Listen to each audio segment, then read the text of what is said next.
Hi, నేనైతే ఈరోజు పిల్లల కోసం లంచ్ బాక్స్లోకి తొందరగా అవ్వడానికి అలాగే హెల్తీగా టేస్టీగా ఈరోజు చుక్కకూర చేస్తున్నాను.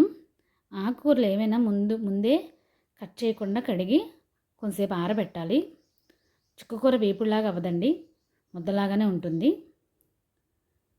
కట్ చేసిన తర్వాత కొంచెం శనగపప్పు, వెల్లుల్లి, ఉల్లిపాయలు వేసి కొంతసేపు మగ్గనించాలి. నా వీడియో కనుక మీకు నచ్చినట్లయితే లైక్ చేయండి, ఛానల్ సబ్స్క్రైబ్ చేయండి. చాలామంది చూస్తున్నారు కానీ లైక్ చేయట్లేదు, అలాగే సబ్స్క్రైబ్ కూడా చేసుకోవట్లేదు. Please subscribe. ఎండుమిర్చి వేసిన తర్వాత చుక్కకూర అందులో వేసి కొంచెం ఉప్పు వేసి మగ్గనివ్వాలి. నేనైతే జీలకర్రని ఆయిల్లో వేయనండి, లాస్ట్ వేస్తాను. అంతే, చుక్కకూర 2 నిమిషాల్లో ఉడికిపోతుంది.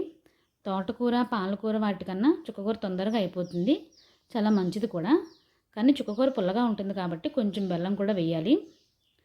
పెద్దవాళ్ళు కాళ్ళ నొప్పులు, కీళ్ళ నొప్పులు వచ్చేవాళ్ళు మాత్రం చుక్కకూర ఎక్కువగా తినకూడదు. అలాగే పిల్లల లంచ్ బాక్స్లోకి సొంతంగా నెయ్యి ఉంటే కొంచెం వేస్తే టేస్ట్ బాగుంటుంది, అలాగే మంచిది కూడా. ఈ వీడియో కనుక మీకు నచ్చినట్లయితే లైక్ చేయండి, ఛానల్ సబ్స్క్రైబ్ చేయండి. Thank you for watching.